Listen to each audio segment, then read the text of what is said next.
ଶଳା ଏଇ 2-3 ଦିନ ହବ ଦେଖୁଛି ଆମ ସାହି ମାଇକିନା ଆଉ ଝିଅ ପିଲାଙ୍କର ଆଟିଟ୍ୟୁଡ। मगर क्यों?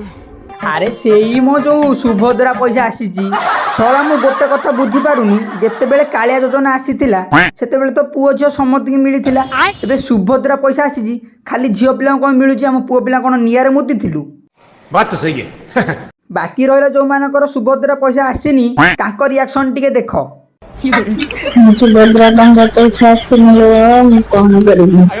ମୁଁ କେତେ କଣ ଭାବିଥିଲି, ମୋ ପଇସା ଆସିଲାନି କଣ ପାଇଁ? ହଁ ଶ୍ୱଶୁର ପୁଅ ତୁ ସିଆଡେ ସୁଭଦ୍ରା ପଇସା କଥା ହଉଥା, ଇଆଡେ ମୁଁ ପଛପଟେ ବସି ତୋ ଟିମେଟକୁ ମାରି ସାରିଲିଣି। ଗାଣ୍ଡି ମରା। ଗାଣ୍ଡିଟା ମୁଁ ନୁହଁ ତୁ ମରା। ଶଳା ଗୋଟେ ଏତେ ଭଲ ଡିସ୍କସନଟେ ଚାଲିଥିଲା, ମଝିରେ ଷଣ୍ଢ ପୁରଉଛି। कौन है ये लोग? ଯାହା କୁହ ଭାଇ ମୋର ବି ବହୁତ ଦୁଃଖ, ମତେ ବି ସୁଭଦ୍ରା ପଇସା ମିଳିନି। ହଇରେ ଶ୍ୱଶୁର ପୁଅ, ତୁ ବା ସୁଧୁ ପୁଅ ପିଲାଟା, ତତେ କଣ ସୁଭଦ୍ରା ପଇସା ମିଳିବ? ଯାଉନ ଅପରେସନ କରିଦେବୁ, ଆଉ ମାଗଣାରେ ସୁଭଦ୍ରା ପଇସା ପାଇବୁ ଆଉ। ଛୋଡ଼ି ହଉଛି।